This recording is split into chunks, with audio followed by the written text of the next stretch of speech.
Welcome. If y'all know us very well, you know we like to have a good time, right? All right, so if it's okay with you, we're just going to have a good time. And that's really what it's all about for us, you know what I mean? It's one of our core values is to have fun. So the real party, by the way, is tonight at Sambuca 360. For those of you who was in attendance for that the last couple of years. Good time? All right, so we'll be there this evening, so that'll be the real party.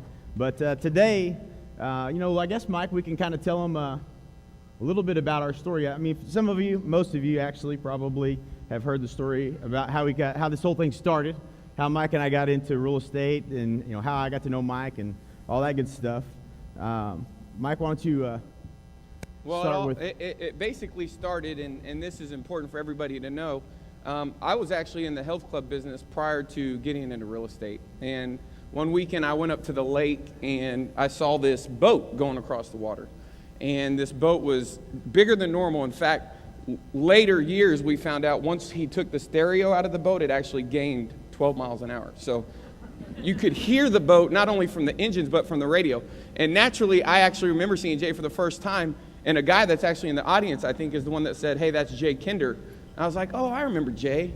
So I kind of whistled to him and had him, pull over in his boat. And basically, whenever he pulled over in his boat, I said to Jay, I said, "Man, is this your dad's boat?" Which his dad has a very nice boat as well.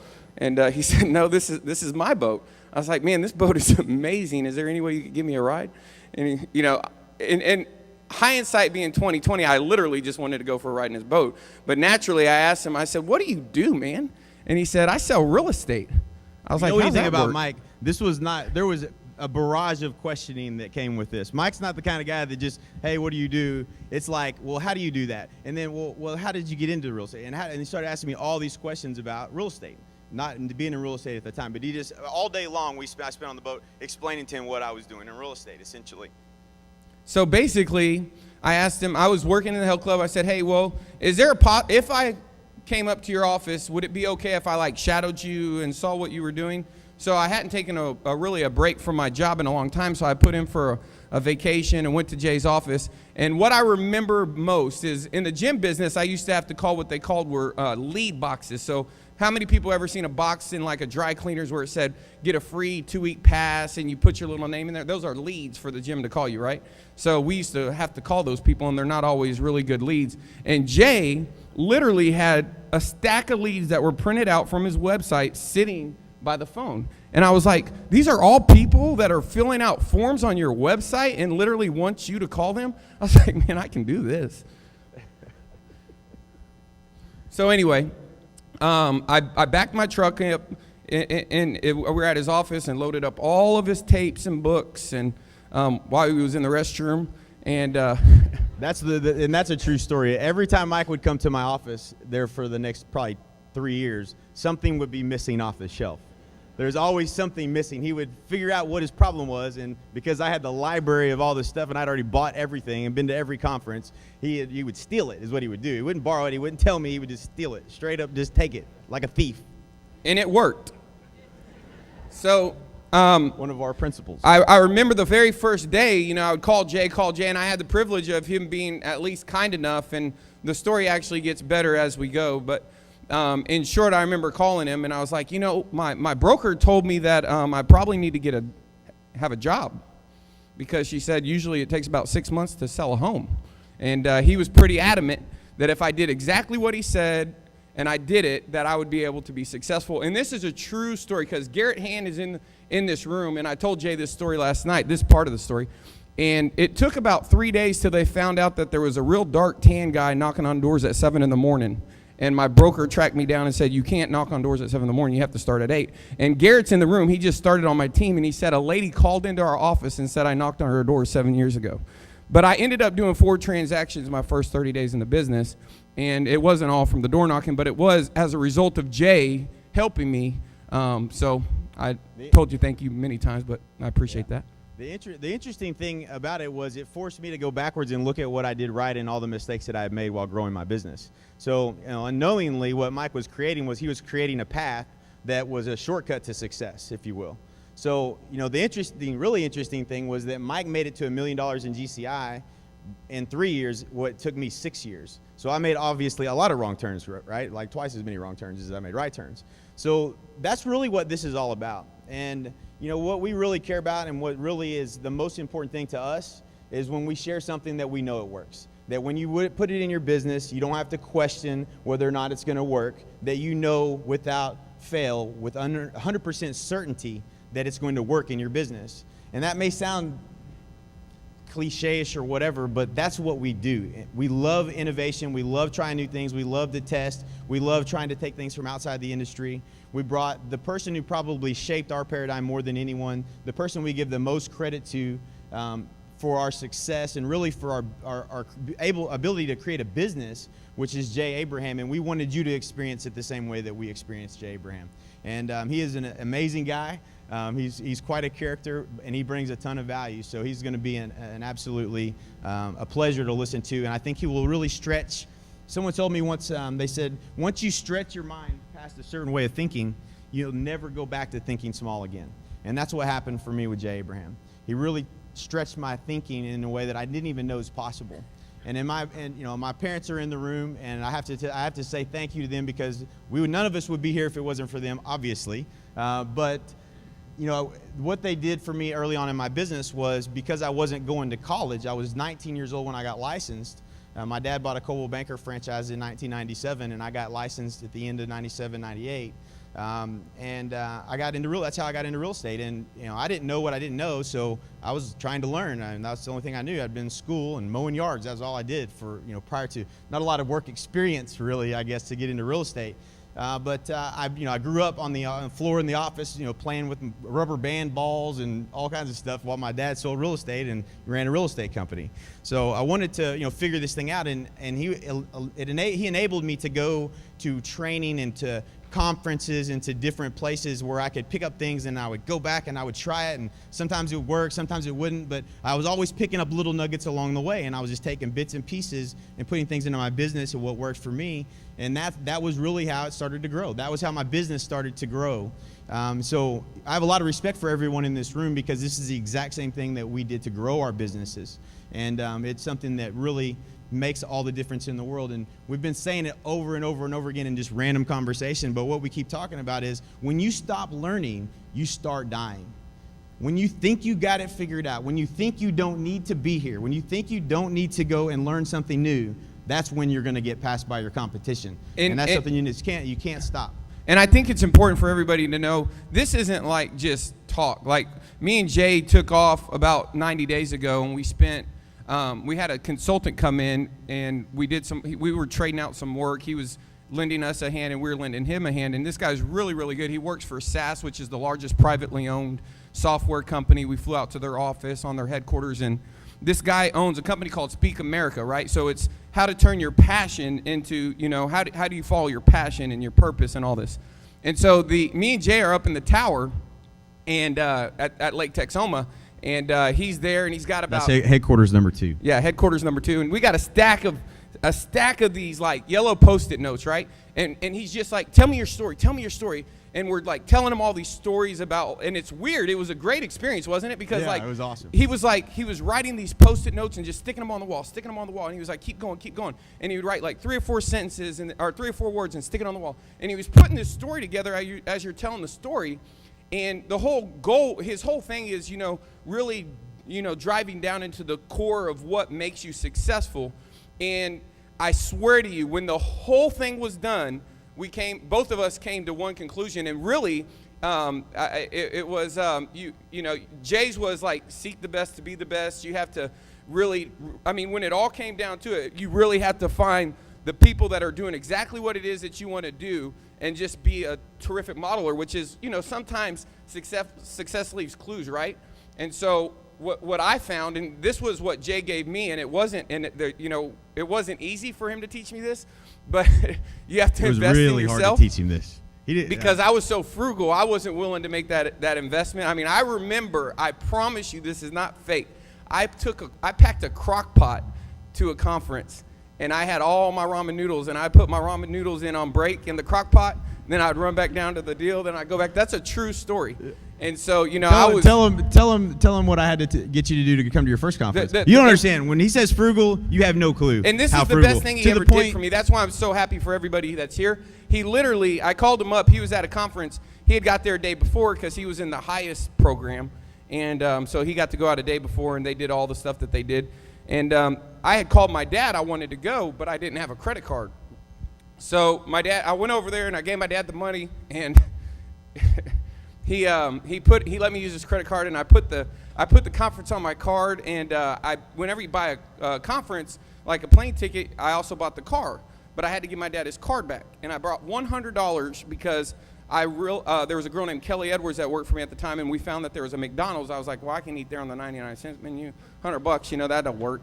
So I fly out to Arizona because Jay told me if I didn't come, I didn't buy my plane ticket. Jay was like, as he realized I wasn't coming, he was like, if you don't come, don't call me, don't do this, don't do that. Yeah, you have to understand, my cell phone, this is back when your cell phone bill went up based on the number of minutes you had on your phone, and the number one person on my phone bill was Mike Reese. He was calling me every day asking me questions, and I was like, I'm willing to help you, but if you're not willing to even invest in, you know, being at the conference, I'm done with you. Quit calling me. Like he was serious. completely, I mean, you could tell I was dead serious.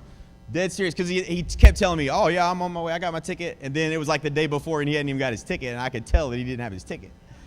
So I end up at the Arizona airport, and at the airport there's this rankety-dank limo. I mean, it's one of the ones that has a little V in the back. And I go to get my rent-a-car, but they won't give me the rent-a-car without the credit card. And so I'm like, okay, so I had to use my only $100, and it was $75. It was cheaper to take the limo than a cab to where we were staying. So I get there, and I have my suitcase and everything, and I track Jay down, and it's like 2 in the morning because I bought the cheap ticket that was real late. So I'm like, all right, so I get to Jay's door, and literally he opens the door, and he's like, all right, man, meet me in the morning, and shuts the door, and I'm like, and I didn't want to knock on the door again because, I mean, he was pretty, I don't know what he was doing, but he was busy.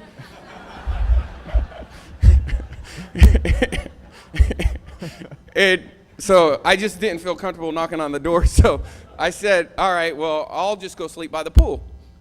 So I literally take all my... This is a true story. This is a true story. And so I take all my luggage, and it's in the desert. So and it's not a joke. There's a golf course, and I go and hide my luggage because I didn't want to be sleeping by the pool. It's the JW Marriott in Arizona, which if you've ever been there, it's like a $80 cab ride. It's the furthest thing from the airport you could possibly be. And the funny thing is, we had to tell this story because there's a guy in the room, Chris Curry. Are you here? He can validate the story because he's in the back in the corner. I met him that year. He was 30 under 30, like 20-something years old. He ended up putting my room on his credit card, and that's when I first met Chris Curry, and we talked about it the other day.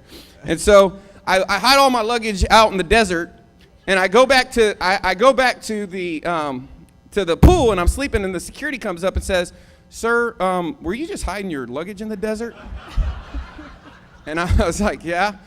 And he was like, "What's going on?" And so I'm pretty good on my feet, and I was like, "Well, listen, I didn't bring a credit card, I brought a check. And when I try to check in, you had to have a credit card. So my buddy's going to be here tomorrow, but until he gets here, I don't know what to do. And I didn't want to look like an idiot trying to check in with the check because I know you have to have a credit card." And I told him, I told him the whole fiasco about not having the card, so I had to take a limo here. So I didn't tell him it was a ranky-dank limo. I just told him I took a limo here so I looked better, so I told the story really good. He said, "Well, come with me. I'll get you in with the check." I was like, money? So he walks me to the front. The only room they had available was the suite. And it was like, it wasn't in the room block, so it was like $400 a night. So I say, okay, well, I'll take it. Because at this point, I was hiding my luggage in the desert, and I rode in a limo, I can afford the suite. So the only question I asked was, can I charge stuff to the room without a credit card? They were like, yeah, we'll get it okayed. I was like, this is the best conference in the world. So, and I really did have a closing that was going to happen because I did sell real estate. So I had already done the math. I had the money, but I was being frugal and, the whole 9 yards. But anyway, the point in case of the story was the things that I learned at that event and the events to come were, I went kicking and screaming, but I went. And so we have to applaud everybody that, sacrificed to be here today, who took the time out of their business because we're just like you. We did the exact same thing. And it's when you say, I would enthusiastically do it again. And our main goal today is to transfer so much value that on the end of this conference that you say, knowing what I know now, I would enthusiastically make that investment again. And our goal is to be advocates of you and do whatever we can to help you. And our goal is just to, our number one goal is to, bring as much value as we possibly can. So even though our conference is getting a little bit bigger, we want to be around to be able to help and talk and answer, ask questions. And there's a lot of stuff that's going to go on today, but I promise you, if you're here and you're wanting to learn, we're going to teach and we're going to give you everything it is that we have. That's it.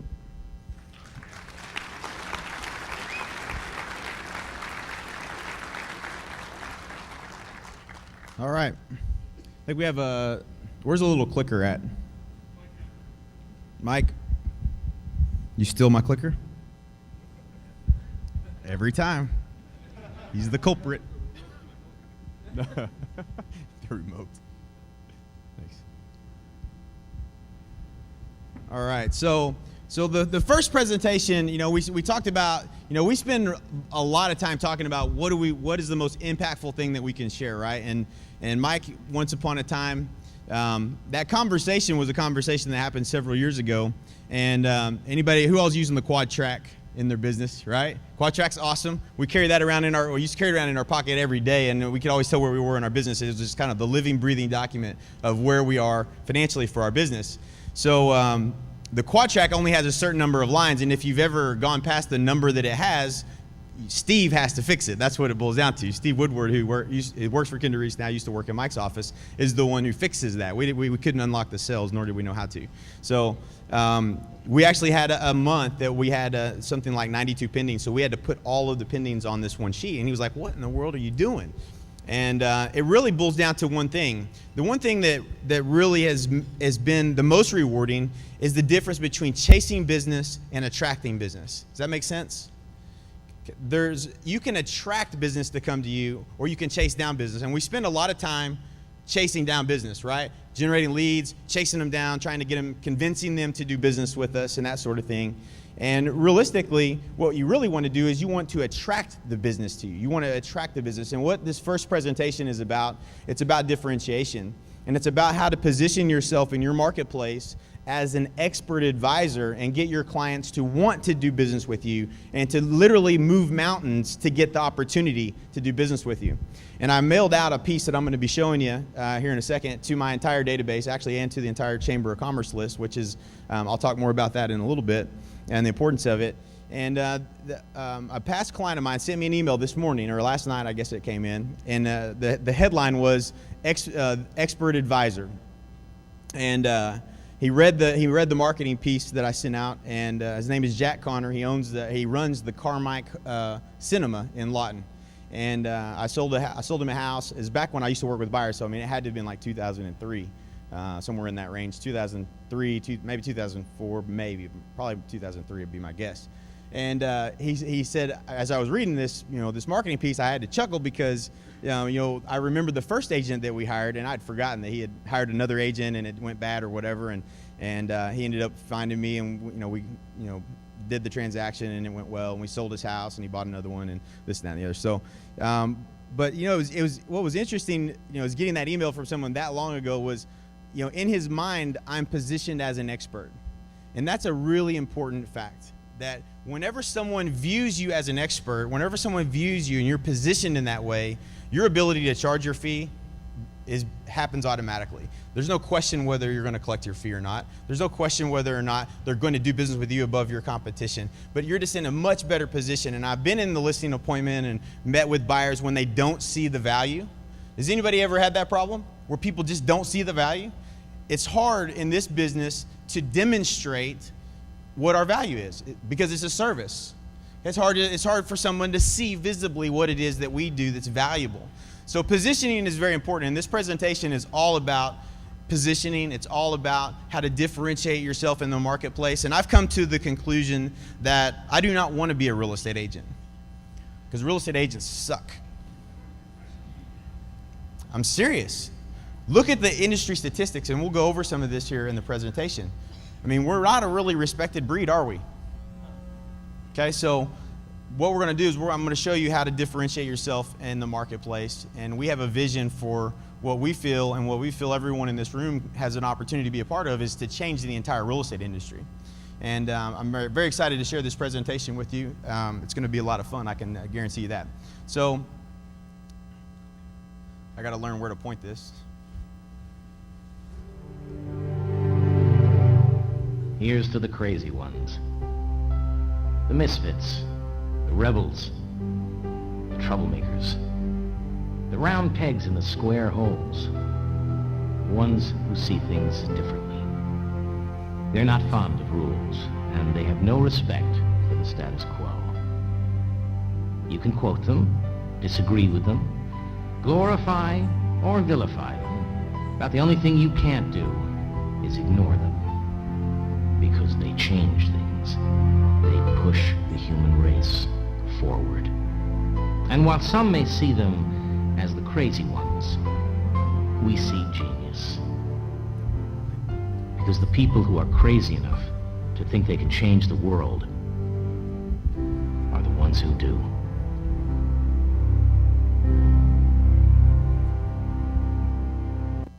Does anybody remember that commercial? You might reveal your age. I didn't ever see that commercial. It was in the 80s when that came out. That was Apple's campaign back in the 1980s. Did Steve Jobs change the world? Dang right he did. You know, I read some interesting quotes about Steve Jobs that I thought was worth sharing. It really, you know, I've become a Mac guy. For whatever reason, I always thought there was all these reasons why I couldn't use a Mac, and I found that I was just ridiculously misled. So I have all Mac and all Apple, everything now. So, you know, some of the things that he did. Am I pushing the buttons, or is someone else pushing the buttons? Where do I point this thing? Did it go back? Okay, so just looking at what Steve Jobs changed, and if you've ever watched, has anybody ever watched Game Changers on Bloomberg? If you get a chance, go to Bloomberg.com and watch. They're all online. You can watch them. It's called Game Changers, and it's little interviews they do, or little stories or whatever biographies they do on people who are like just completely changed in the industry, whatever the industry may have been. Really interesting, really cool interviews. And they had one on Steve Jobs, and I was watching this whole thing, and I was pretty impressed with all the things I didn't know about Steve Jobs and Apple and all this, and this was probably about a year ago. And, you know, he changed the way we communicate with the iPhone. You know, he actually was the one that pioneered Disney's Pixar when Toy Story came out originally. I don't know if anybody, did y'all know that? I didn't know that. So I thought that was interesting. He also, changed the way we listen to music with the iPod, with the iPod in our pocket, and he completely revolutionized the entire music industry, where now everyone is buying their music online through iTunes, and he just completely changed the entire, turned the record industry upside down. So, and I'll get into this a little bit more, there are industries that get completely wiped out through innovation and change, right? And when you look at our industry, the thing that concerns me the most is that would our clients pay our fee? Would the buyers that you do business with, would they be willing to write a check for your fee tomorrow if they had to? Do you feel like that you have a compelling enough reason that a buyer would say, you know what, yeah, I'm going to write you a check for that 3% commission happily for you to do your job? And I don't think that we can say convincingly that that's the case. If something were to happen and to turn this industry on its head, we might all be in trouble. And I really believe that the industry is in trouble, and we're going to talk about that some more here in a second. So some of the quotes that Steve Jobs has that I liked. My favorite things in life don't cost any money. It's really clear that the most precious resource we have is time. And I like that quote for a couple of reasons. I've been fortunate. I've been real lucky. And the opportunity that you have in this business is not something everyone has. You can be wealthy, you can do whatever it is that you want to accomplish, but the time is what's going to pass regardless. That's what's going to go on, whether you decide to take action or you don't take action, whether you do anything at all or not, time is going to pass. And, this business has given me a wonderful lifestyle. I love real estate. I wouldn't do anything else. But what it's really given me is freedom. And that's what it's all about. This isn't about just selling a bunch of houses, being the number one in your marketplace. What we really want is we want freedom. We want the time to do what we want to do, when we want to do it, with the people that we want to do it with. And we want to have that choice. So, all of this is, none of this matters. Nothing that we share with you today is going to matter unless you implement. You all know that.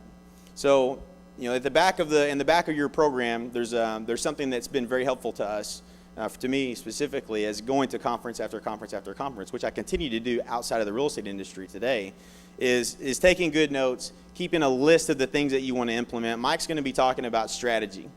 And being strategic, and Jay Abraham's going to talk about strategy. Being strategic is the biggest difference in your success or not being successful. It's knowing what steps you need to take in what order and how it's going to impact your business. And that's probably the most valuable thing that we can teach you if you leave here today, is changing how you think. Learning to think strategically and not tactically. Not just going back and working, but going back and working on the right things in the right order. So, make sure that you go to the back of the binder and you're taking notes of the things that you want to implement, the things, the ahas. Put deadlines on those.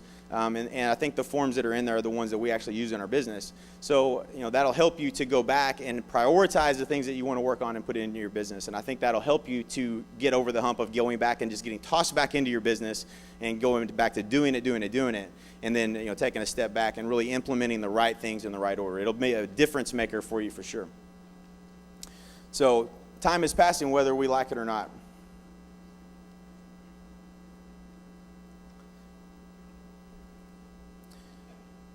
Remembering that you're going to die is the best way I know to avoid a trap of thinking you have something to lose. It's another good quote. I like this one. I want to put a ding in the universe. He put a ding in the universe, all right. I mean, this guy, I believe that when looking back, as time passes, this will be the person who changed, the person that changed our world more than anyone that's alive or that dies in our lifetime. When you really go back and think about it, as time goes on, I believe that's how Steve Jobs is going to be viewed. Because he made such huge changes in the way that we do things. The guy was just a visionary. This thing is really slow. So if I bounce around a lot, that's why. I don't know what I'm doing with this thing. When I was 17, I read a quote that went something like, "If you live each day as if it was your last, someday you'll most certainly be right." It made an impression on me, and since then, for the last 33 years, I've looked in the mirror every morning and asked myself, if today was the last day of my life, would I want to do what I'm about to do today? Whenever the answer has been no, too many days in a row, I need to change something, right? So if things aren't the way you want them to be, if things aren't where you want them to be at the end of the day, and you're not enjoying what you do, then you just need to change something. Something that another quote that I think means a lot to me is that, man, if you haven't figured it out, I mean, if there's something that's not, that you're not able to accomplish, there's a problem you haven't solved, you just haven't learned something yet. That's all it boils down to. I promise you this. And when Mike was telling the story about how we had Bart Queen with Speak America at Lake Texoma, and he was going through, asking us all these questions, and we're throwing out all this stuff, and like he's really trying to pull out of us what is it that we can share that will really make the biggest impact? What is it that really the big ahas that made the difference for us in our business and in our lives? Why is it that we were able to succeed when so many don't? And when he's asking all these questions and he's throwing up all these stickies all over the board, it came down to, for me, I was like, man, this is just not powerful enough. It was basically seek out the best to be the best. If you want, that was what we came up with. Seek out the best to be the best. It's that simple. And I said, if you really take my success and you lay, he asked questions for hours, and these sticky notes are all over the walls. And it came down to, what I do best is I'm not the smartest kid in class. I just always sit next to him. Has anybody ever heard that quote before? That's mine. I own that one. Right? I'm not the smartest kid in class. I just always sit next to him. When I have a problem, I ask the question, who's the best in the world at this? And I go to them, and I pay them whatever the hell I got to pay them, and I get the answer. That's how I get to point A to point B. Maybe that's crazy, but it works. Okay? There's always somebody that has done whatever your problem is. They've already accomplished it. They've already overcame it. You find that person, and you take as much as you can. And I think you'll see a lot of that in today's presentations, that we really like to share the things that are like huge ahas for us and people that we've met and different products and whatnot. There's not a product in the lobby out there that we don't use. You know, we turn away vendors for this conference. There are tools out there that we don't believe in. One of them starts with a Z. Has anybody had a bad experience? I'm just saying. because they've been out there telling everybody that this product is something that we back up. I ain't never used that product. I ain't used it. We ain't going to endorse it. When I use it, then we can talk about us and endorsing it. But it's got to work. That's just how we do things. If it doesn't work and we don't know how it works, then we don't want to put our stamp of approval on it. So something my good friend Curtis Johnson said to me, and I love this quote, and I can't remember where you told me you got it, Curtis. No, maybe Dan. Money moves to difference, not similarity. I think that's a huge thing to understand, and I want you to write that one down, because that's going to be something that we talk about for the rest of the time that I'm up here. Money moves to difference, not similarity. We are an industry that's very similar. The consumer does not know the difference between you and the brand new agent and the agent that's been in the business 50 years, do they? They don't know the difference.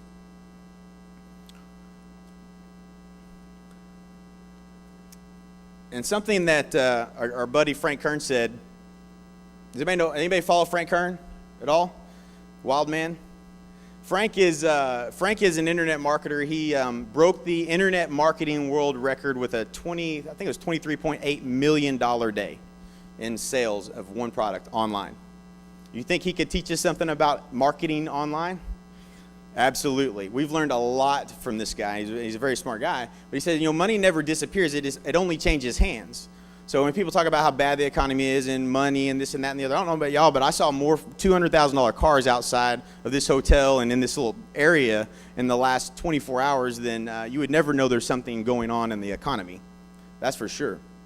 So money, it never disappears. It only changes hands. I promise you this. And I see that I saw an email that came through the other day, and it was about I think that whoever it was had made a comment about, the sales were dramatically down in their marketplace, and, that it was just, impossible to survive, and yada, da, da, da, da, da, da. Well, so I asked the question, well, how many sales were there in your marketplace? Well, I don't know. So they pulled it up, and it was like, 28,000 sales in the last 12 months. Okay? Yeah, it may not have been 45,000 sales like it was 2 years ago, but you still have an opportunity to get a piece of 28,000 sales. So, it's all relative. And in my marketplace, we've seen the market drop. Kitchens is who I always point to when I need statistics, but he's back there somewhere, John Kitchens, who runs the office in Lawton. And, statistically, I think the market's down, what is it, John, 18 to 20% this year? About the same as last year? About the same as the year before that? So our market is like 20%, 20%, 20% the last 3 years. So in my marketplace, we have 11% market share. 1 out of every 9 sales that happens in my marketplace is one of our sales. That's how much of a commanding presence we have in the marketplace. I never really thought about it that way. 1 out of every 9 sales. For every 9 signs you see, one of mine is on the ground. For every closing you go to, 1 out of 9 of those is I'm involved in. So, and not 9 sales like do 2 sides, 1 out of every 9 transaction sides. So, there's a big percentage of the market. So we typically kind of ride with the tide. We go up with the market, we go down with the market. It's just part of it. But there's more deals out there than you probably realize, and there's more opportunity than you ever would have imagined. Another thing I want you to remember, and this is another writer downer, is money moves to celebrity. This is something that, by accident, I engineered in my business, and I'm going to show you. One of our major goals in this conference is for you to walk away. We talk about this all the time. The hardest thing is for us to transfer what it is we've done to something you can push a button and have and do in your business, right? Like you got to go back and do a lot of stuff, or you got to go back and create something, or write the copy, or do all of the find somebody to print it up and do all that stuff. That's the challenging part with a lot of what it is that we teach, right? So like it's a great idea, we know it works, but the limiting step is, my gosh, you got to go back and do a lot of work to get it duplicated, right? Because I have ADD, in case y'all didn't know that. I'm heavily medicated for that. But otherwise, we'll be here all day. It'll be like the 4-hour presentation. Okay, so really, from a knowledge and experience standpoint, the average in Oklahoma, you know how long it takes to get licensed? 90 hours. That's it, 90 hours. So that's not a lot of time when you're talking about selling the largest asset, the largest investment most people make in their lifetime. 90 hours. That's ridiculous. It's amazingly easy to become a real estate agent. So that doesn't lend to being viewed as an expert, does it? Or a professional? I don't think so. So some of the other statistics, and this is what I find interesting. This is the only industry of its kind that you will find that you'll ever see that I found, and we looked at a lot of P&Ls and a lot of different business models and this and the other. And when it comes down to our individual businesses, what has happened is the brokerages have given us all the split, right? So the brokerage is operating on, in any particular office, maybe 15, 20, 25%. For those of you who own brokerages and have lots of agents, you know that your margins are pretty tight, right? You don't have a lot of money to invest because number one thing on your P&L is the cost of sales. Okay, and on your cost of sales, this would be the equivalent of paying the person at McDonald's at the register to, giving them 50 cents out of every hamburger, or 50% of the revenue from a hamburger for making the sale. You would never pay somebody at the register, hey, listen, I want you to ring up all these sales, and we're going to give you 50% of everything that everything that you're able to do here at this register today. That would not be a very good business model for McDonald's, and that's unfortunately how the real estate industry has evolved ever since RE/MAX brought up the 100% model and started doing, basically becoming a landlord essentially as a RE/MAX broker. Not that that's a bad thing. I'm just saying I'm painting you a picture to see the reason why the number one thing that should be managed in the transaction isn't managed, and it's left up to us to figure this out. So when it comes down to every single real estate brand, there's not one that manages the consumer experience. If you go to your office and someone does business with you, and they go and do some business and they ask someone to price a house, and they meet with 3 or 4 different people in your office, do you think they will get the exact same experience? Would they get the exact same information? Exact same advice at all? Could it be dramatically different one way or the other in your own office, right?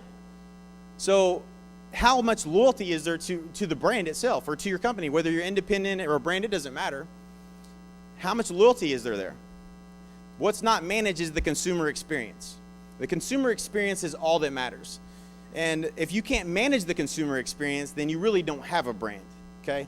So the brokerages that are there, and we were there last year or the year before, it was the Gathering of the Eagles. It was the top 100, it was a Real Trends event, top 100 brokerages in America. I mean, these are the big guys. I mean, I'm talking like, thousands and thousands and thousands of agents. And they're just scratching their heads. And they're just like, they are just trying to figure out what are they going to do. It's a volume-based model. The more people you get, the more likely you are to survive.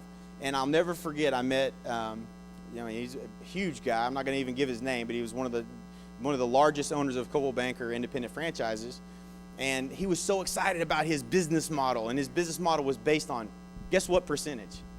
5. He was running all these offices on a margin of 5%. How do you run a business with 5% of the overall revenue? Not very easily. So when people start dropping off like flies, like they have, 400, I think Ryan Fletcher was sharing with some information with us yesterday, it was 450,000 agents that were no longer licensed in the last 12, 18 months. That's a lot.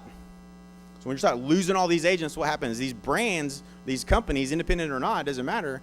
It starts becoming very hard to profit because you had 10,000 agents, now you have 4,000, whatever the case may be. So it's very challenging. So what's happened is this has been left up to us to figure out. We have to manage the consumer process, and the ones that have done it very well have built businesses that run very well and efficiently.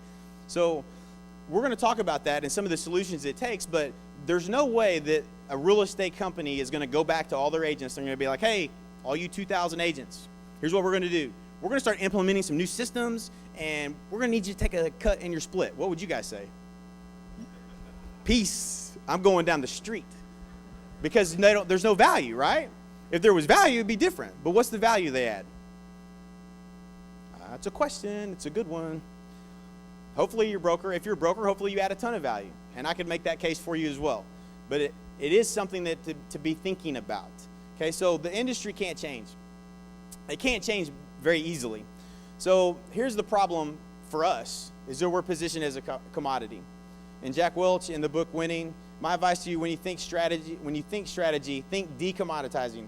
Try desperately to make products and services distinctive and customers stick to you like glue. Think about innovation, technology, internal processes, services, add-ons, whatever it works to be unique. Okay, so that's Jack Welch's advice. And this was a quote in Real Trends in one of their newsletters a few years ago. Today's consumers are being much more assertive and discriminating with respect to their real estate buying and selling experience. Moving forward, customers are going to be much more knowledgeable about the real estate experience and increasingly aware of the relative skills and competencies of agents. And I believe that is already happening. There's, it's unfortunate, and I think we've all probably experienced this. How many of you have been on a listing appointment? You know in your heart and soul what needs to happen in order to sell this home, and you know that because you asked the right questions, what's going to happen if it doesn't sell is going to be not good. Yet, because they hope that the other agent was right, they listed it at a ridiculously higher price, and you didn't get the listing, and another agent listed that house, but you know in your heart and soul that it isn't going to sell. Does that ever happen to anyone in the last 12 months? Okay. It happens all the time. And what is the downside to that? What happens to that, could happen to that person? They lose their house in foreclosure, right? I think we've probably all experienced that. Thank you. So it's not a good thing to have to experience when you know and you really care. And I know everyone in this room cares. I know everyone in this room goes on an appointment and they genuinely do everything they can to convince that person that it's whatever that your advice you're giving them is the right advice. And unfortunately, there's agents out there that do 5 deals a year that are showing up and they're just trying to get the listing, and they don't even know what they don't know because they've only been trained for 90 hours at the maximum, and they're just freewheeling it because they're lucky because somebody knows them from church, and they are going to probably get this listing, but it's probably going to result in that family having to go through a foreclosure. That's a life-changing event that we are in control of, and because of our inability or our ability to be able to demonstrate our expertise and our knowledge, we can either influence that situation not to happen, or they may be trying to explain to one of their children why they're having a foreclosure and why they have to move one day, right? So, it's a powerful thing that we do if we do it right. So, is it possible that we could become irrelevant? Man, I don't like talking about it. I don't even like thinking about it. Okay, this is my livelihood. I do the same thing you do every day. So, looking at, some of the other industries that we've seen that have changed massively, Starbucks, Expedia, Home Depot, how did these, the small mom and pop shops, the record stores, all of these industries that have changed, specifically the most relative to real estate is the travel industry, right? How many of you call your travel agent to get here? Go ahead and raise your hand. Does anybody use their travel agent? Because some people probably did, right? Nobody. Nobody used a travel agent? What would that have been? 7, 8, 2 people. Thank you. So some of us might survive, right? The entire industry was wiped out because somebody added more service. It was a solution. It was innovative, and it was easier to use, and therefore an industry that literally just woke up one day and vanished completely. Could it happen to us? So ask that question. I've already asked you, how much value do you really provide? Do you really believe that buyer would write you a check? You really believe that? I believe they will. So these are some of the problems that I've been having in my business, and before we get into a little bit more detail, I want to make sure that you guys are having some of these same problems. Sellers being unrealistic with price. Is that possible? Are your buyers making ridiculous offers? What is that all about? Yeah, okay. Over and over and over, like they don't learn. Like they used to learn, like they make a dumb offer, they lose the house, and then they come back and make a good offer next time. No, they make ridiculous offers all the time. Are they staying on the fence, just not making a decision? Are your listings not selling because you can't get the seller to reduce the price? You get the listing, you evaluate the market, it's not getting showings or whatever needs to happen, they're not willing to reduce the price. Problems that you're having, right? Okay. This is where what it all boils down to and what we're talking about. How would you like, and this is about, we're going to talk about the objectives, the things that we do tactically, okay, in your business that you can do, but we're going to talk about strategically thinking about them differently, okay? This is a real important distinction to think about, okay? These are questions I want you to think about. Would you like to make your competition irrelevant? If there's a way for you to make your competition irrelevant in any of the processes that you have, would you like to be able to do that? Would you like to be able to improve the communication experience with your clients? Do you want to breed more loyalty towards you? Do you want to attract more clients over all of your competitors with every marketing effort. So every marketing piece that you do can generate more leads for you than your competitor if they were to spend the same amount of money. I'll give you an example, just a real quick example of that. Because we understand marketing, and Boomtown and Tiger Leads are both here, both great products. Who else is using Boomtown or Tiger Leads? Is it an amazing product? Unbelievable, life changer, game changer. So they're phenomenal, and the only challenge you'll have is that they may or may not be available in your marketplace. Unfortunately, that's how that product works. But when it comes, one of the things that I learned is that because I know that my landing page converts better than my competitors in my marketplace, at the end of the day, I can spend $100 and drive traffic, but because 17% are converting to a lead, and my competitors putting their beautiful Parks Jones, I'm not picking on Parks Jones. They're a company in my marketplace that they do pay-per-click, and they're running it up right against this. And I laugh all day long because they're running an ad that essentially takes them to a page that converts at 1 to 3%, and I'm converting at 17%. So the cost per lead for me is so much lower because strategically I have a better landing page than they do, and it converts at a higher rate. I can afford to outspend them all day long. They will never, ever, ever be able to hang with us because we can just outspend them all day long. They're just spending way more for every single lead that they get. So they look at pay-per-click and they're like, this doesn't work, and they quit. So that's what happens, right? So we're going to talk about a lot of different ways to do that across 7 different areas in marketing. Would you like to be able to get the client to take immediate action when you meet with them? Is that something you would like to be able to strategically do when you're working with someone, buyer or seller? Do you want to become a celebrity in your market and be recognized everywhere you go? It's not so much about being recognized everywhere you go. That actually gets annoying. But it definitely is good to be a celebrity in your marketplace. What are you doing tactically to position yourself to accomplish these strategic objectives? So that's what we're going to show how to do that. So here's how you know you've made it. Okay, I'm so glad. I was actually going to allow them to play the video this year. Last year I said absolutely not. This is a picture that was in the Latin Constitution, and that's me dressed like John Travolta. And I got a call from the YMCA, and they had come up with this crazy idea that they wanted to do this thing called Dancing with the Stars, YMCA version, right? So, like an idiot, I said, sure, I'll do it. Like, does anybody do that? Like, just like, not even really thinking about it, but just like, yeah, sure, I'll do it.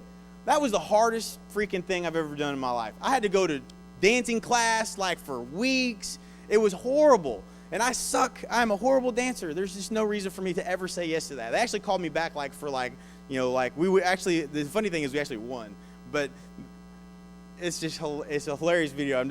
Fortunately, we don't have the video to share. But literally, I got called, thank you. I got called to be on Dancing with the Stars in my market, like I'm a star. So, that's what positioning does. So I'm going to get a drink here. So we're going to talk about creating a defining gap between us and the average real estate agent. Would you like to be able to accomplish all the things that we just talked about? We're going to do it today. It's really what I've done in my marketplace. It's like picking on little kids.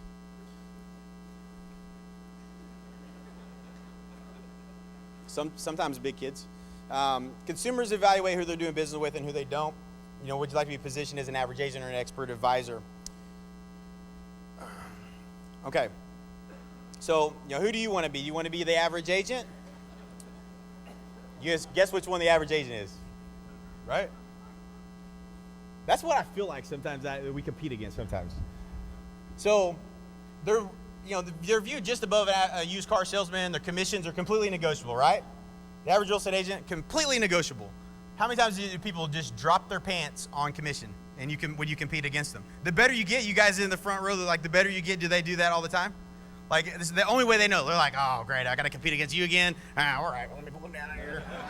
That's what happens. That's exactly what happens. And it's so funny. It's so funny because they have no value, and that's all it boils down to. And it's sad, but they really just need to get a job somewhere else out of this business because not only are they just ineffective, But, I mean, we're talking about people's lives here. People that need to sell their home, and they have goals and dreams, and for whatever reason that they need to sell, they want to sell, either they're going to be successful or they're not going to be successful based on the advice you give them, and how you're positioned in their mind when you get there matters. It matters a lot.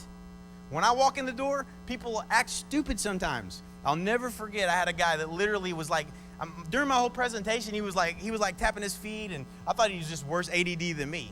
And he's like, man, I gotta tell you, you sound just like you do on the radio. Like, freaked out. Like, he thought like I was literally some celebrity. And I was like, man, that's funny. That is just amazing.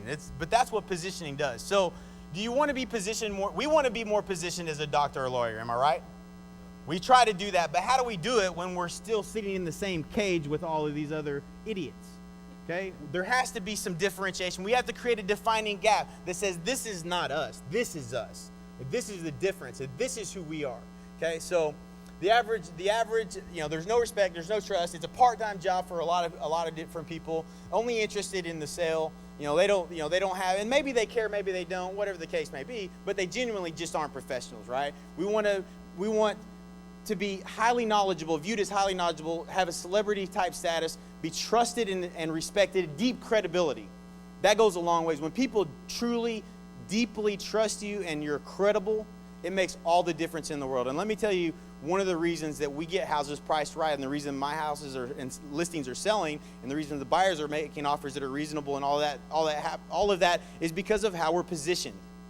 They trust us. They trust the advice we're giving us. They look to us as professionals. You would never go to a doctor and say, listen, I know what you're going to tell me. I'll tell you what I want you to do. I want you to just open it up, and I want you to just start working on it, fix it today, and I'm out of here. What do? You sit and listen intently. Okay, you tell me what I need to eat. All right, okay, I'll do that. You do exactly what the doctor says, right? You don't question it. How many of our clients question us? We have to argue with them on price. Oh, you're the expert? Okay, here, let's switch places here. I'll just sit here and you tell them, you give me the presentation. They don't know anything. The seller doesn't know. The only thing they do is they have hope, right? They hope they're right. They hope that it's not what it is. That ain't the case today. The reality is it is what it is. The way that you demonstrate that matters. The way that you're positioned before you get there matters. What you say to them matters. And I'm going to show you everything that we have done and created that eliminates all of these objections because it can be done. So the laws of branding. This is a great book. A branding campaign should create a defining gap between your services and the other cattle on the farm, especially if the other cattle look the same. You must create the perception that there is no other product or service quite like yours, or you will be subject to the market viewing you as a commodity. Is that not the boat we are sitting in today? The cattle on the range, I don't care what franchise you're with, do we all look the same? One may be more recognized than the other. We're all the same. We're not differentiated. There's no differentiation. There really isn't. So the 7 pillars of marketing, the ultimate goal of marketing is established top of mind. And these companies, there's a study, research reveals like $500 million worth of research was done on these companies who have literally the #1 brands in the world, not just in America, but in the world. Personal contact, direct mail, the internet, pre-marketing materials, advertising, public relations, and education to client. These are the pillars, okay? We're going to align your marketing. You have to align your marketing with a benefit-enriched slogan, okay? So everything that you do, through public relations, through educating your client, through your marketing materials that goes out, through your marketing on the internet, through direct mail, and through your personal contact, all has to align centrally with the most valuable thing that differentiates you from your competitors. Does that make sense? Everything. What's on your business card isn't different than what's on your marketing materials when you go out on a listing. What's on your billboard doesn't say something different than what you have on your webpage. Everything has to integrate and align vertically in order for things to work, okay? So this is all about client experience, and this is a huge aha for me, okay? Did not get this for the longest time. Used to, and Jay Abraham talks about USP. That's where we learned it originally. I think he's the father of the USP, the unique selling proposition. And we still run this campaign. This is a program, okay? Your home sold guaranteed or I'll buy it, okay? That is a unique selling proposition. It's a reason that people call, but it's not the reason people do business with me. Does that make sense? There's a difference. Not the whole world doesn't revolve around the guaranteed sale. It is just a program in my arsenal, okay? So then it became the unique value proposition. So our unique guaranteed sale system is a proven, repeatable system to sell your home for up to 18% more money than the methods of traditional real estate agents. Is that valuable? If you said that to a seller, do you think that they might be interested in hearing about it? I promise you they will be. Every single time. Where I'm going to show you that. Does it sound unbelievable? Does anybody think that sounds unrealistic? Come on. You know it sounds unbelievable. Okay. I'm going to show you by the end of this presentation, and if not this evening, the presentation right before the Sambuca party, I'm going into greater detail on this, and we'll cover it in a lot more detail, okay? So we may not have time to go through it all in this one, but we literally have cracked the code on how to differentiate ourselves, number one, and be able to speak that to the seller, and then also be able to show them without a shadow of a doubt and prove to them that you can show them that their home is potentially could sell for up to 18% more than the methods of traditional real estate agents. There's over 80 different variables in the home selling process. You can either proactively manage those variables or you cannot, but your choice to do that is going to ultimately dictate whether your home sells high, sells middle, or sells low. Does that make sense? It's the principle of price elasticity. The variables involved in the home selling process dictate whether your home sells here. Do homes sell in your marketplace for top dollar still? Do your home sell at the bottom? Way below value. So that range that homes can sell in are all based on principles. Okay, I didn't know what principles were. For the longest time, I did not understand this. But when you look at the principles involved in whether a home sells or not, there are factors that are within your control and factors that aren't within your control. They can be proactively managed to help your home sell for the most amount of money. And if you avoid them or you don't manage those principles or you ignore them, ultimately it can cause your home to sell for much less money. And that's where the 18% comes from, and it's all broken down into those principles, and we're going to show you that. Pretty cool? Okay, so talking about personal contact. So if you align yourself with this, and we're going to run through these quickly. For sale by owner, if you talk to a for sale by owner, you say, hey, we have a proven, repeatable system to help you sell your home for up to 18% more money. Would you like for me to tell you more about how that works? How many people are going to respond favorably versus, hey, do you want to list your house? That's not a good strategy. A good strategy is, listen, we have a proven, repeatable system where we can show you how to sell your home for up to 18% more money. Would you like for me to show you how that works? If I can help you net more money than you are by doing it for sale by owner, would you be open to talking to me about that? So personal contact, everything you say matters. If you talk to 10 for sale by owners and you say that, you're going to get more appointments than if you say, hey, do you want to list your house? Would you agree? Yes or no? Okay. So this is one of the ways to vertically integrate, and we're going to show you all of the meat that goes on the bone with this. And how it works. But if you make phone calls to an expired, you are going to convert at a higher rate. You are going to convert at a higher rate with for sale by owners, especially if you can back it up with an experience that matches what your promise is. A promise doesn't mean anything. It's whether you can actually deliver that matters, okay? And I'll show you how to deliver. So public relations. This is a big part of what we do. I didn't know what we were doing when we were doing this, but we just, we did a lot of press releases. A lot of the things we're going to show you actually everything I show you, we're going to show you how to do exactly. Like literally almost push, not quite push button yet, but we're going to show you how to almost push button and have everything it is that we've done, because that's what our goal has always been, is to try to make this stuff easier for you guys to duplicate, because this part is getting to be the hard part. So public relations, we send a lot of this stuff to, there's a lot of ways to do public relations, and I'm just going to get right to it. These are just some examples of some of the ones that I've done. Relationships that have been created. At K-Law, Matt Wagner's in the room with radio and television experts. One of the guys that helped me to really propel my business to the next level. At a certain point in your business, it's time to think about radio. It may not be. For most people, it's not that time. Okay, but there is a point in time that it makes sense. And it is highly profitable, and is one of the reasons that I became a celebrity in my marketplace, literally.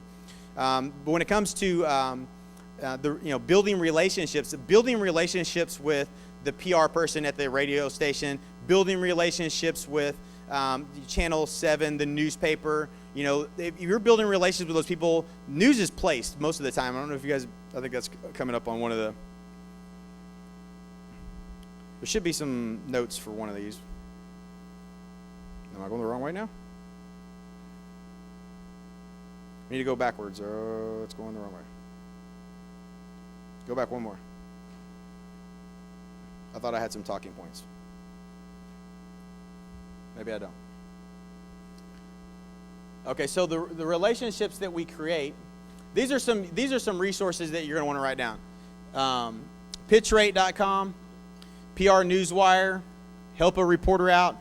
They're all looking for stories and different things from experts in the industry. So you can literally submit, whatever it is they're looking for, and submit different things and end up in tons of different publications and use this PR in your marketing. And I'll show you how we do that here in a second.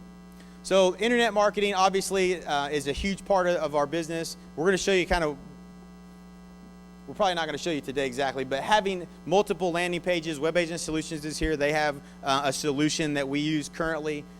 We are helping to kind of create some other solutions for some of the marketing that we do. If you're going to be marketing to for sale banners, marketing to expireds, marketing to your past clients, marketing to niches, having different landing pages to convert that lead, but it has to integrate vertically with everything you're doing. So no different than public relations. It's all aligning. Everything should align. Everything that you do and say should all align. The same thing with those web pages. But having different web pages to convert. Direct response. This is a huge part of the business. And like Mike and I test a lot of stuff, and luckily we don't share all the stuff that doesn't work, but there's a lot. Direct mail is a very difficult nut to crack. It's very hard for you to spend the money in direct mail and get the return on investment. And there's one thing I want you to understand about everything that we teach you, and this should help you when making good decisions with everything that you're going to go back and integrate back into your business. The cash conversion factor is the most important thing that I never paid attention to. Okay, when you start a phishing campaign, it may take you 8 months to get paid back to broke even. Does that make sense? So you start marketing these neighborhoods, and you say, okay, I'm committed to $2,000 a month for this, marketing to maybe how many ever homes you're going to mail to, and then after about month 4, you haven't closed a deal, and you're like, oh crap, this is not good. I thought we'd be making money by now. So if you don't think about the cash conversion, like if you got to be able to light a match to $8,000, $10,000 before that campaign is going to start getting paid back and start really being rewarding. Unfortunately, in real estate, that's what happens. And I made this mistake with a $10,000 investment, believe it or not. I learned everything the hard way. Okay, I did TV at $10,000 a pop, and I was like, shoot, I'm going to do TV, and I'm going big. So I did $10,000 a month commitment. I'm running TV. $80,000 later, I'm like, it's like sucked all the cash out of my business, and I'm like, this was a bad idea. I had a whole bunch of listings, you know what I'm saying, and I had a whole bunch in pending, and I just started to get close to break even with it. So it was just starting to get broke even, but I wasn't prepared for it. If somebody said, are you willing to light a match to $80,000? I would have said, no, no, I'm not ready to do that. I was thinking, month to month. I was spending $10,000. That's all I really had mentally accepted. But the reality was the cash conversion, when I was going to be paid back for the marketing effort, was so much longer away that I didn't think about that, okay? That's really important to think about when you're doing things in your business and you make any kind of investment. When is that return going to happen? When should you expect that to happen?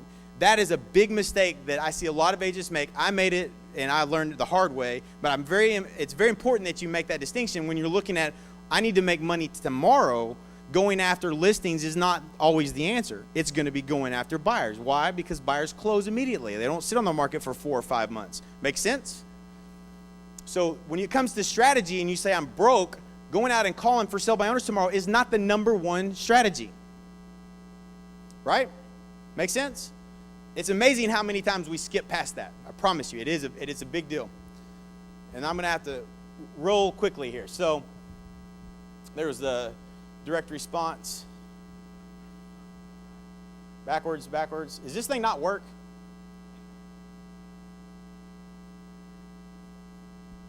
Megan's in control. I like that. All right. Can I just put it down? Okay, so So the keys to direct response. Okay. First of all, I want to say this. This is another phrase that I'm coining. If you can't afford to track, you cannot afford to advertise. Period. I've wasted more money than any of you combined on stuff that doesn't work. I promise. Because I didn't track anything. I didn't know what was going on. I tried everything. I mean, literally, Mike and I did a webinar a long time ago where we shared all the stupid things that we've done. Was anybody on that webinar where we shared all the stupid things, that grocery cards? Like, Mike did grocery cards. Who does grocery cards? We did everything stupid you can imagine. So there's a lot of things that don't work, and you want to make sure that you can track the results. If you can't track the results, you can't afford to advertise, okay? So it must catch the eye quickly. Headlines must tell you what you are selling in under 2 seconds and must contain a benefit. Be sure to use you and your, which is, I'll show you here in a second how we integrate all of this into all of our marketing. So a lot of thought goes into everything that we create because it has to be all this stuff, right? So market data is more compelling than product data. It's a huge distinction. Secret is the force multiplier. J. Abraham teaches a principle called the force multiplier. The force multiplier is a military term that essentially says attacking by air, by sea, by water, sneak attack. And Jay is way more animated when he tells this, and it's much more interesting. But it's having that force multiplier on the prospect. If you're going to call an expired and then you mail them as well, you will have a much greater impact on the target than just one or the other. Does that make sense? It's a combined effect. So when we look at the things that we do, it's not just like start calling for sale by owners. But if you start calling for sale by owners, you start mailing for sale by owners, you put door hangers on their door, and you hit them with email because you got their email when you called them the first time because that's part of your strategy, and you vertically integrate all of your benefits to how you can help them do business. Do you see how you might get a greater result with working for sale by owners? Does that make sense? You will have a much greater impact. So before you move on, it's about creating oil wells in your business. What you want is when you leave the for sale by owner, it don't stop pumping oil for your business. You want it to continue to run. Okay, this is a hard thing for us to grasp because we're entrepreneurs. We like to jump on to the next thing, right? But you got to build a system in your business that runs like an oil well. Then you move on, you build another oil well. Then you move on, you build another oil well. Before you know it, you're no longer having to work as hard in your business. You're doing the things that you want to do. You're doing the things that are more dollar productive, and you have a life. You don't just go do for sale by owners and do a little bit of this, do a little bit of that. You integrate, you go a mile deep, not a mile wide. It's a really important distinction. If you get that and you build out a campaign that is a system that has a maximum impact on the target, you will have the ultimate success with whatever that area may be, whether it's your raving fan club or your past clients or your mailing to the Chamber of Commerce or whatever niche it is that you're implementing next in your strategy. That's important. And I know I got to hurry. So this is a pre-marketing piece. I'm going to talk more about this this evening. These are things that we've done that goes out ahead of time. I'm also going to share with you a video. One of the things that we wanted to create was something that allowed us to be able to replace me on the listing side of the business. The last thing in your business, and I know there's several people in the room that have gotten to this point where they've hired a listing partner, right? Lars is one of them. And Clayton, I don't know if you've got to the point. I know that you've talked about it a little bit. But when it comes down to replacing yourself in your business, you get 100% of your commission dollar, right? So when it gets to the point where you're leveraging yourself to this point, you have to be able to give something to them that's pretty compelling that kind of helps tell the story. Otherwise, the agent has to be really, really good. That's what I found. I failed 3 times trying to back out of my business to do this, to share all this with you. But I had to go back in my business because it didn't work. And I got sucked back in 3 different times. I tried it 3 different times, it failed. But we finally cracked the code to how do we create a presentation that's so valuable, that makes the value visible, that I can have anyone give that presentation and immediately the seller is just as compelling as if I was there giving the presentation. So we actually created also a video that goes out prior to that makes the case where just about anybody can show up and get the listing the same way I used to. That replaces the need for my knowledge and skill set because the presentation, the video pre-sells everything. If you can get someone to watch the video, anybody can get the listing. Is that exciting? That's what we're going to show you this evening. Very cool stuff. So I'm telling you, it is a game changer. So we listed I don't even know, 32 houses or something like that last month. You know how many listing appointments I went on? 0. You know how many times I went in the office this year? John, how many days do you think I stepped foot in the office? Less than 30. It's a business now. Okay, so this is something that, again, it's way more profitable if I'm there. Don't mistake what I'm saying. It's profitable now, but it's not near as profitable as when I'm there. Okay, you can build all these systems out. You got to have a plan and a business model, but it is definitely something that can be done. So, and it just makes all the case for you. So, educate your clients. Market data is more powerful than product data. This is the guaranteed sales system. It doesn't look like much, but I'm going to blow you away this evening when we go through this. educating them to the difference between the average real estate agent and the expert advisor. We are no longer going to be viewed as a real estate agent ever again. Does anybody see the value in not being seen as a real estate agent? Okay.